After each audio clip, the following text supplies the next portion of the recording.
Hello, people of the internet, and welcome to the Mousa Minuns Season 3 Week 4 Team Builder for the CPA, with me, your coach for the Mousa Minuns, SarzeLight.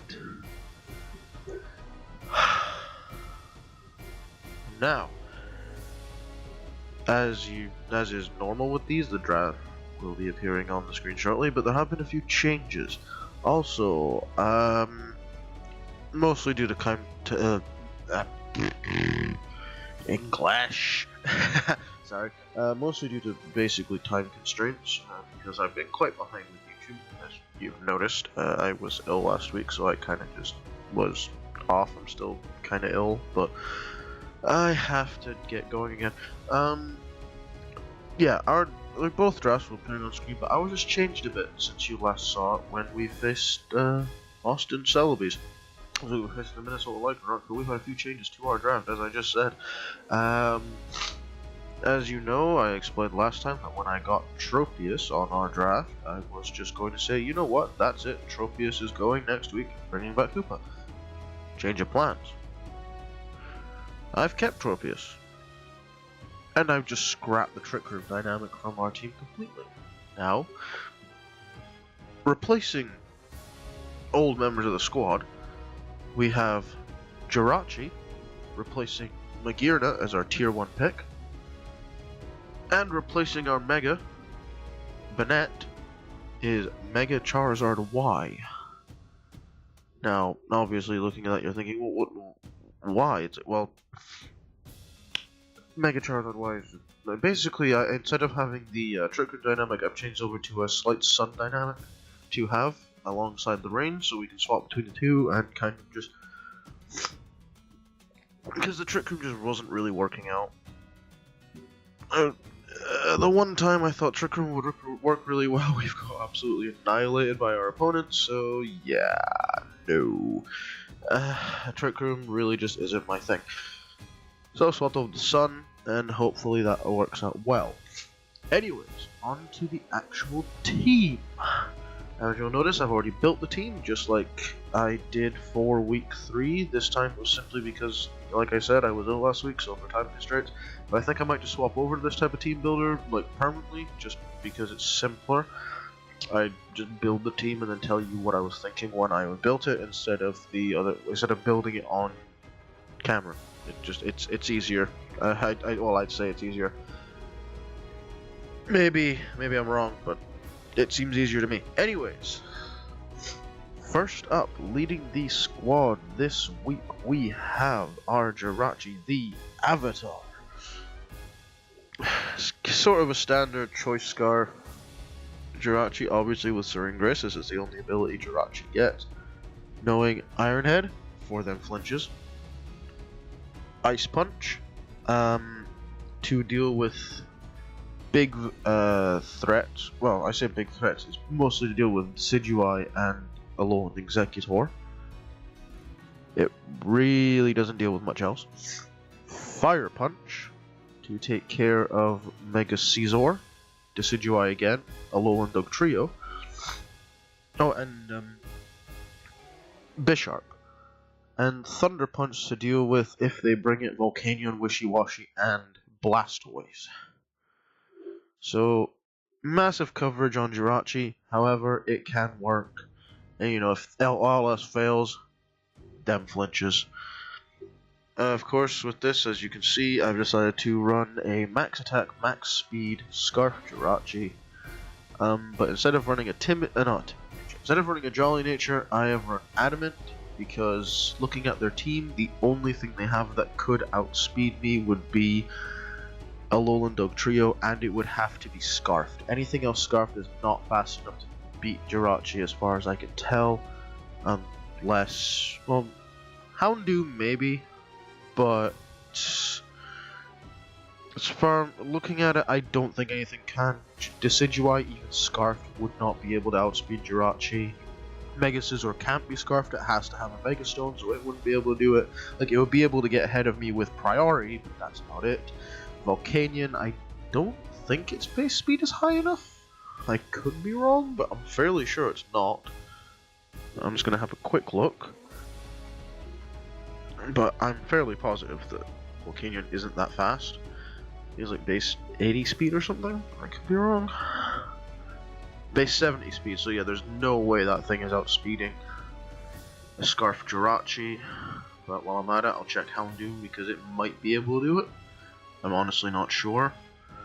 I don't really look into this stuff too much normally, but I'd like to make sure that my claim that he has barely anything that can outspeed a Scarf Jirachi is correct. Houndoom, I don't think it has enough speed. It might have more than 100 base speed. No, Houndoom is 95 base speed, so even with a Scarf... Actually no, a Scarf Timid might just outspeed me. Simply because I've gone with an Adamant nature. So Scarf Timid might outspeed. I'm not the biggest one for checking things like that. I don't see the point. I'm not a hyper competitive person, so I mean, I'm just checking right now because I want to back up my claim. There is a Mr. Mime, but again, I don't think it's that fast. He's got a very slow but bulky team, except for Alolan Dugtrio, which is 110 base speed. 10 points lower than Dugtrio, because it gained 10 defense for some reason. So yeah, Jirachi should be able to essentially just make its way through everything. Next up, we have our Mega Charizard Y, Blair. Blair being the name I always give my Charizards. Shiny Charizard, male with Blaze. I didn't see the point. Like, even though it's it's a Sun Dynamic, there's no point in giving it Solar Power because of first turn Mega. It has to be Mega evolved in the first turn, so there's literally no point. It's going to have Drought, but I didn't bother changing its ability. Obviously, it has to hold Charizard at Y, and kind of standard Solar Beam for the Water types, Flamethrower for stab and hitting the Steel types, Air Slash for stab and hitting the Grass types, and there's not really any fighting types. It's really just for the Grass type. It's really just for Alolan Executor, to be honest. And the flinches, but it's mostly just for Alolan Executor because it's neutral to fire, but it's weak to flying. So that works. And then Roost just because. I mean, it's just the normal timid, super speed, Megazard Y. Basically just as fast as Jirachi, except without the Scarf. So if Jirachi didn't have the Scarf, actually, Blair would outspeed it right now. But, the Avatar has the Scarf, so it will be the fastest one on our team, but it comes close. Also, apologies if I sniff during this video, or anything like that. Again, I'm not very well, so yeah, sorry about that. This has all been explained on Tuesday's episode of Platinum, if you watched that. Next up, we have our Ludicolo, Los Muertos, returning from week 1. I think it was week 1 where we used him. Possibly also week 2. No, we didn't use him in week 2. So yeah, returning from week 1. But slightly different set. Has the Assault Vest for a nice bulk, male and shiny. Swift Swim, because we still have Rain on this team. And knowing Giga Drain, Scald, Ice Beam, and Solar Beam. Yeah, bit of an odd choice of moves, I'll admit.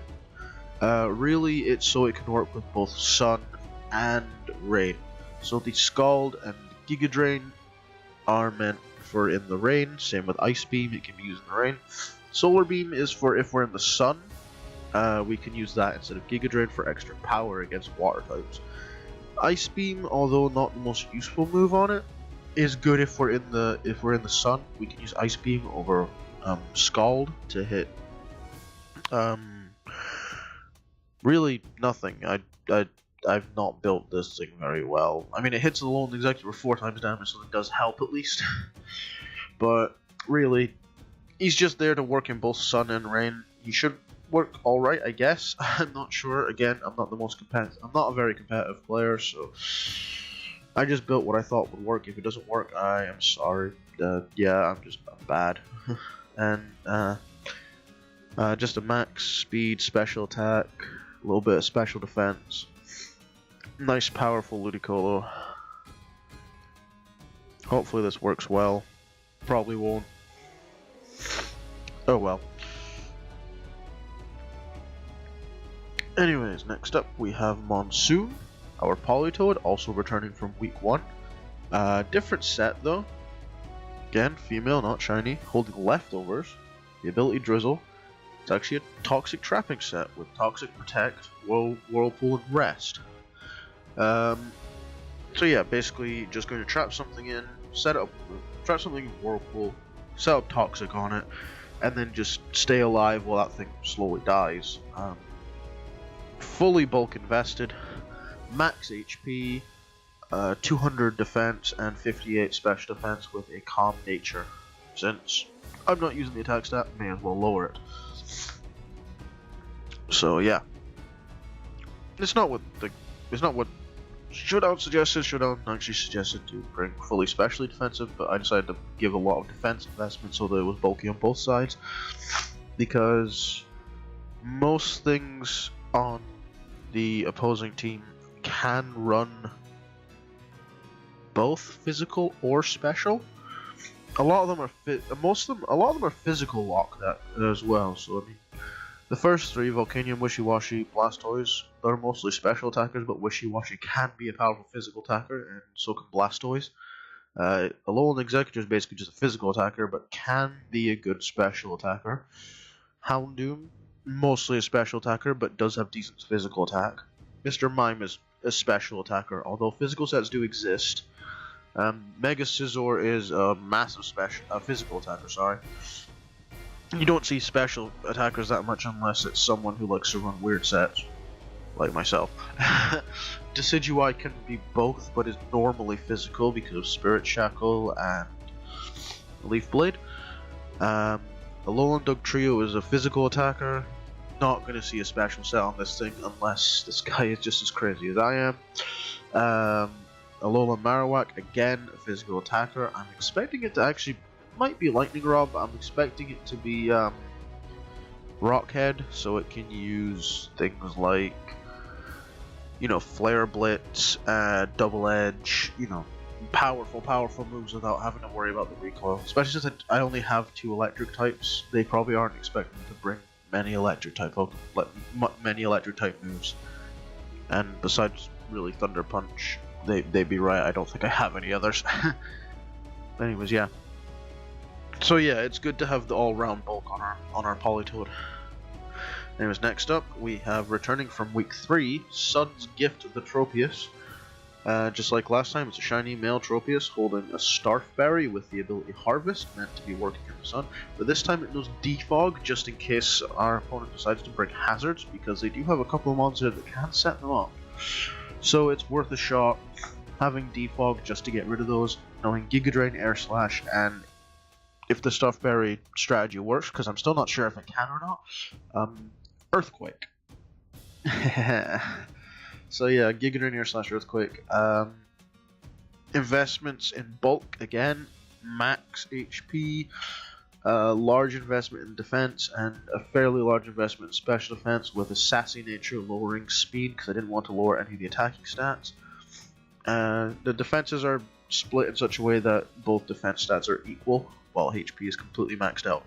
So Sun's Gift is slow, but should be able to eat a hit and then activate Starfberry. Once set up, it should be able to get all its health back through Giga Drain. So hopefully this works. I don't know if it will, but it's worth a shot. I had to bring a gimmick, this is me, otherwise I wouldn't. And finally, we have Modest, our Heliolisk. As I explained, also returning from week 3, and as I explained in week 3, named after a friend of mine from several Discord servers, but slightly different from last time. This time running Dry Skin, so if it's in the rain, it works. If it's in the sun, though, I'm sorry, Heliolisk. There was no point in running Solar Power because I'm running a physical set, and there's no point in running Sandveil because I'm not running Sandstorm. I'm holding the Firium Z for that powerful. Basically, what I can do with that is I can fake out the opponent. Because, like I said, I'm running a physical set, but running Furium Z, I can hide the fact that I'm running. Like, I can send it in, hide the fact that I'm running a physical set, and then swap out. So use Furium Z to basically think, oh, that's going to be what, Flamethrower? I think this thing gets Flamethrower. I could be wrong. But anyways, yeah, Furium Z with Dry Skin, going Thunder Punch.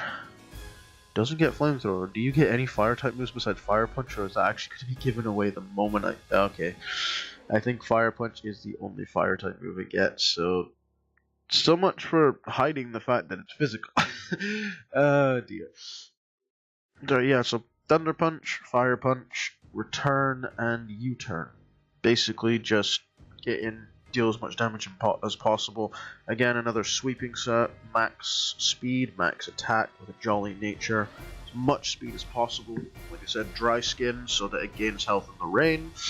Unfortunately, he will lose health in the sun, but basically, for that, it's like, at least for Fire Punch, that would be like having a physical version of Solar Power, because Fire Punch would get the boost anyways. You'd just lose a little bit of health in exchange for that. But, so yeah. Anyways, that is the squad for Week 5. The Avatar, Blair, Los Muertos, Monsoon, Sun's Gift, and Modest. I'm not sure how this week is going to go, but hopefully it goes well. Anyways, thanks for tuning in and watching, and I will catch you at the battle tomorrow. Oh, actually, also, I kind of forgot to say this.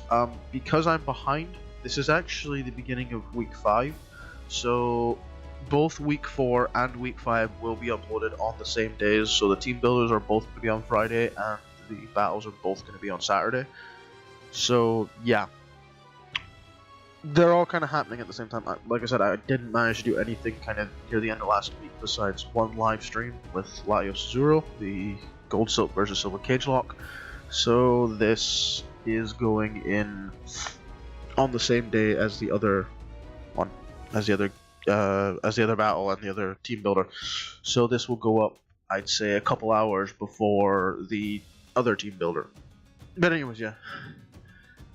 So I'll see you next time, both in the battle tomorrow, the team builder later, and the other battle tomorrow. Oh, this is going to be a busy week. Anyways, yeah, thanks for watching, and I'll catch you next time. Bye for now.